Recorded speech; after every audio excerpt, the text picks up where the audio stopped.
রাহি, জামাতের আমিরের নতুন বাসটা দেখেছো? তুমি কি ওই সবুজ আর সাদা রঙের নতুন বাসটার কথা বলতেছো? হ্যাঁ, ওই যে তারেক রহমানের দেখা দেখি শফিকুর রহমানও একটা নতুন বাস নিয়ে নিল না। আচ্ছা, ব্যাপারটা ঠিক এইরকম না। মানে প্রথমত বাস দুইটা কিন্তু তারেক রহমান আর শফিকুর রহমানের না, বাস দুইটা হচ্ছে তাদের পার্টির। আর দ্বিতীয়ত সোশ্যাল মিডিয়ায় অনেকে কপি করা বা নকল করা নিয়ে অনেক ধরনের সমালোচনা করলেও দুইটা বাসের মধ্যে কিন্তু আসলে অনেক পার্থক্য আছে। কিরকম পার্থক্য?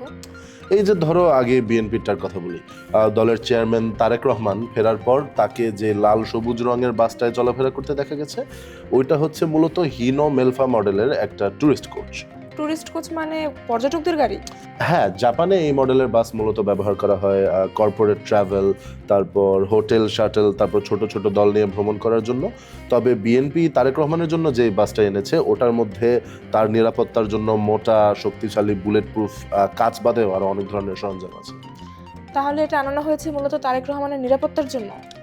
হ্যাঁ, আর এই বাসটা বাদেও কিন্তু বিএনপির গাড়ি বহরে একটা bullet proof Toyota land cruiser Prado আছে। আর জামাতের বাসটা? জামায়াতের বাসটা মূলত তাদের ভাষায় একটা মাল্টিমিডিয়া বাস। মাল্টিমিডিয়া বাস মানে কি?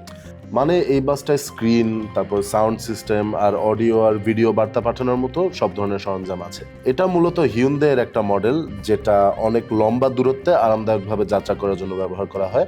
আর জামাতে ইসলামের প্রচার বিভাগের তথ্য অনুযায়ী মূলত সারা দেশে জাতীয় নির্বাচনের দাঁড়িপাল্লায় আর গণভোটে হ্যাঁ ভোটের পক্ষে প্রচার করার জন্য এই বাসটা ব্যবহার করা হবে। ইস, আমাদের যদি এরকম একটা বাস থাকতো, বড় বড় স্ক্রিনওয়ালা, বুলেট প্রুফ।